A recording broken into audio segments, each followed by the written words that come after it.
జాతీయవాద జర్నలిజానికి అసలైన వేదిక నేషనలిస్ట్ హబ్ ని సబ్స్క్రైబ్ చేసుకోండి.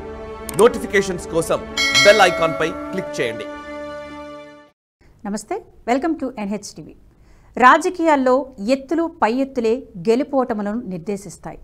సాధారణంగా ఈ నియమాన్ని ఎన్నికలకు 6 నెలల ముందు నుంచి రాజకీయ నాయకులు పాటిస్తుంటారు. కానీ ఆట మొదటి నుంచి ఎత్తులు వేయడంలో అమిత్ షా, మోదీ ద్వయం తిట్ట. అందులోనూ ప్రత్యర్థులే కాకుండా రాజకీయాలను అవపోసన పట్టిన విశ్లేషకులు కూడా ఊహించని విధంగా ఎత్తులు వేయడమే వీరి ప్రత్యేకత. తాజాగా ఛత్తీస్గఢ్, మధ్యప్రదేశ్ సీఎంల ఎంపిక విషయంలో కూడా అదే జరిగింది. అయితే అమిత్ షా ఎంపిక చేసే ప్రతి విషయంలోనూ ఒక వ్యూహం దాగి ఉంటుంది. అభ్యర్థి గతాన్ని, ఎన్నికల సరళిని తట్టి చూస్తే ఈ వ్యూహం చక్కగా అర్థమవుతుంది. ఛత్తీస్గఢ్ ఎన్నికల సమయంలో అమిత్ షా మత మార్పిడులపై కీలక వ్యాఖ్యలు చేశారు. కాంగ్రెస్ పాలనలో రాష్ట్రంలో మత మార్పిడులు పెరిగిపోయాయని ఆరోపించారు. ఇదే ఆ రాష్ట్ర కొత్త సీఎం ఎంపిక విషయంలో కీలకంగా మారిందని విశ్లేషకులు భావిస్తున్నారు. ప్రధానాంశం ఇదే అని చెప్పలేకపోయినా చదరంగంలో ఇది కూడా ఒక ఎత్తే అని మాత్రం ఖచ్చితంగా చెప్పవచ్చు. అయితే ఛత్తీస్గఢ్ సీఎంగా విష్ణుదేవ్ సాయ్ను ఎంపిక చేయడానికి మత మార్పిడులకు కారణమేమిటి తెలుసుకుందాం. భారత్లో క్రైస్తవ మిషనరీల ప్రభావం ఎక్కువ. ముఖ్యంగా గిరిజన ప్రాంతాల్లో భారీగా మత మార్పిడులు జరుగుతూ ఉంటాయి. దాదాపు 30% గిరిజన జనాభా ఉన్న ఛత్తీస్గఢ్లో మిషనరీల ప్రభావం మరీ ఎక్కువ. దీనికి గతంలో ఉన్న కాంగ్రెస్ ప్రభుత్వం మరింతగా సహకరించేది. ఇదే అంశంపై కేంద్ర హోంమంత్రి అమిత్ షా ఎన్నికల సమయంలో కూడా ఎత్తి చూపారు. నవంబర్ 3వ తేదీన పండరియా నియోజకవర్గంలో జరిగిన ర్యాలీలో అమిత్ షా మాట్లాడారు. కాంగ్రెస్ నేతృత్వంలోని ప్రభుత్వంలో మత మార్పిడి పెరిగిపోతోందని విమర్శించారు. పేద గిరిజనులను మతం మార్చేందుకు క్రిస్టియన్ సంఘాలు ప్రభుత్వ యంత్రాంగాన్ని సైతం ఉపయోగిస్తోందని విమర్శించారు. రాజ్యాంగం ప్రతి పౌరుడికి మత విశ్వాసాన్ని అనుసరించే స్వేచ్ఛను ఇచ్చిందని తెలిపారు. కానీ మిషనరీలు పేద గిరిజనులను మార్చడానికి ప్రభుత్వ యంత్రాంగాన్ని సైతం ఉపయోగించుకుంటున్నాయని మండిపడ్డారు. దీని ఫలితంగానే రాష్ట్రంలో మత ఘర్షణలు తీవ్రమవుతున్నాయని అన్నారు. అయితే అమిత్ షా చేసిన వ్యాఖ్యలు కేవలం ఎన్నికల ప్రచారంలో భాగంగానే కాదు, ఛత్తీస్గఢ్లో దశాబ్దాలుగా జరుగుతున్న తంతు ఇది. ఆ రాష్ట్ర డెమోగ్రఫీలో మార్పులకు సైతం దారితీసింది. దీని గురించి ఒకసారి తెలుసుకునే ప్రయత్నం చేద్దాం. ఛత్తీస్గఢ్లో క్రిస్టియన్ మిషనరీల ప్రభావం గురించి అంతర్జాలంలో వెతికితే వందలాది కథనాలు లభ్యమవుతాయి. వందలాది మంది క్రైస్తవంలోకి మారారనో, గ్రామాలే మత మార్పిడిలకు గురయ్యాయనో కథనాలు లభిస్తాయి. కేవలం మత మార్పిడులకే కాదు, ప్రభుత్వ భూములను కబ్జా చేయడం, దీనికి స్థానిక ప్రభుత్వ యంత్రాంగాన్ని కూడా వినియోగించుకోవడం జరుగుతుంది. దీనిపై ఓపీ ఇండియా అనే వెబ్సైట్స్ రాసిన కథనాన్ని మీ ముందు ఉంచుతున్నాం. From churches to missionary schools and cemeteries, ground report on how Christian missionaries have encroached land in Chhattisgarh with government help అనే శీర్షికతో కథనాన్ని ప్రచురించింది.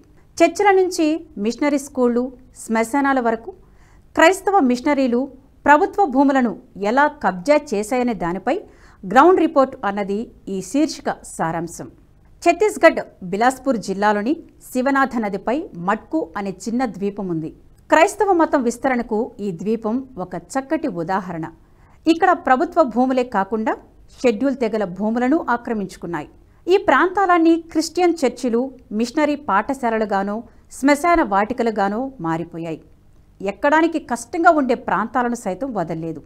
వీటిని సైతం ఆక్రమించి సిలువలు ఏర్పాటు చేయడం ద్వారా ఇది తమ భూమి అని తెలిపేలా జరిగింది. అయితే దీనివల్ల కేవలం హిందువులే కాదు, క్రైస్తవంలోకి మతం మారిన వారు కూడా బాధితులయ్యారు. ఛత్తీస్గఢ్లోని కుంకూరులో ఉన్న cathedral of our lady of rosary church seating capacity పరంగా భారతదేశంలో అతిపెద్ద చర్చి. ఆసియాలోనే ఇది 2వ స్థానంలో ఉంది. కుంకూరి ప్రధాన రహదారి నుండి ఈ చర్చికి వెళ్లే రహదారిపై ఏర్పాటు చేసిన గేటు సైతం వివాదంగా మారింది. హైకోర్టు ఆదేశాలను సైతం పట్టించుకోకుండా ప్రభుత్వ భూమిలో ఈ గేటు నిర్మించారని స్థానికులు ఆరోపిస్తున్నారు. చర్చి వెనుక ప్రాంతాన్ని క్రాస్ టోంగ్రీ అంటారు. ఇక్కడ కూడా మెజారిటీ ప్రజలు మతం మారారు. ఇక్కడ చాలా వరకు ఆక్రమణలకు గురయ్యాయని శ్మశాన వాటికలు, రోడ్లు నిర్మించారని స్థానికులు ఆరోపిస్తున్నారు. కుంకూరులోని మిషనరీ పాఠశాల వెనుక ఉన్న కొండ ప్రాంతంలో హిందువులు క్రమం తప్పకుండా యోగా సాధన చేసేవారు. అయితే ఆ ప్రాంతంలో సిలువను ఏర్పాటు చేయడం వల్ల యోగా సాధన కూడా ఆపివేయాల్సి వచ్చింది. ఛత్తీస్గఢ్లో భూ చట్టాలు పగడ్బందీగా ఉన్నాయి. భూ రెవెన్యూ చట్టంలోని సెక్షన్ 170B ప్రకారం 1959 అక్టోబర్ 2వ తేదీన ఎస్టీలకు చెందిన భూమి అయి ఉంటే దాన్ని అమ్మడానికి కొన్ని నిబంధనలు వర్తిస్తాయి. దాన్ని ఎవరైనా ఎస్టీ కానివారు ఆక్రమిస్తే వెంటనే తిరిగి అప్పగించాలి, లేకపోతే దాన్ని చట్టవిరుద్ధంగా పరిగణిస్తారు. చర్చీలు, మిషనరీలు సైతం ఇటువంటి భూములను ఆక్రమిస్తే వాటిపై కేసులు నమోదు చేయవచ్చు. ఈ విధంగా ఇప్పటివరకు దాదాపు 250కు పైగా కేసులు నమోదయ్యాయి. కానీ వీటిపై విచారణ మాత్రం మందకొడిగా జరుగుతోంది. స్థానిక ప్రభుత్వ యంత్రాంగం సహాయంతో ఈ కేసులను కొట్టివేయించుకోవడమో లేక కాలయాపన జరగడమో చేసేవి. ఈ విషయాన్నే అమిత్ షా ఎన్నికల ప్రచారంలో సైతం ప్రస్తావించారు. అయితే క్రైస్తవ మత మార్పిడికి ప్రస్తుత సీఎం విష్ణుదేవ్ సాయికు ఉన్న సంబంధం ఏమిటో తెలుసుకుందాం. విష్ణుదేవ్ సాయి ఆర్ఎస్ఎస్ అనుబంధ విభాగమైన వనవాసి కళ్యాణ ఆశ్రమంలో కార్యకర్తగా పనిచేశారు. ఈ విభాగం గిరిజన ప్రాంతాల్లో పనిచేస్తుంది. గిరిజనులకు ఉన్న ఇబ్బందులను తీర్చడం, వారికి విద్య, వైద్యంతో పాటు స్థానికంగా ఉండే సమస్యలను తీరుస్తుంది. ఛత్తీస్గఢ్లో క్రైస్తవ మత మార్పిడులు ఎక్కువ. దీంతో ఎక్కువగా క్రైస్తవ మిషనరీలకు వ్యతిరేకంగా పనిచేస్తుంటాయి. స్థానిక ప్రజలు మిషనరీల మాయలో పడకుండా ఎప్పటికప్పుడు వారిని జాగృతం చేస్తుంటాయి. ఇందులోనే విష్ణుదేవ్ సాయి పనిచేశారు. స్థానికంగా పనిచేసిన అనుభవం కారణంగా మిషనరీలు ఎలా పనిచేస్తాయో బాగా తెలిసిన వ్యక్తి. వాటిని ఎలా ఎదుర్కోవాలి, ఎలా కట్టడి చేయాలి, ప్రభుత్వ పరంగా ఏం చేయాలనే విషయమూ బాగా తెలుసు.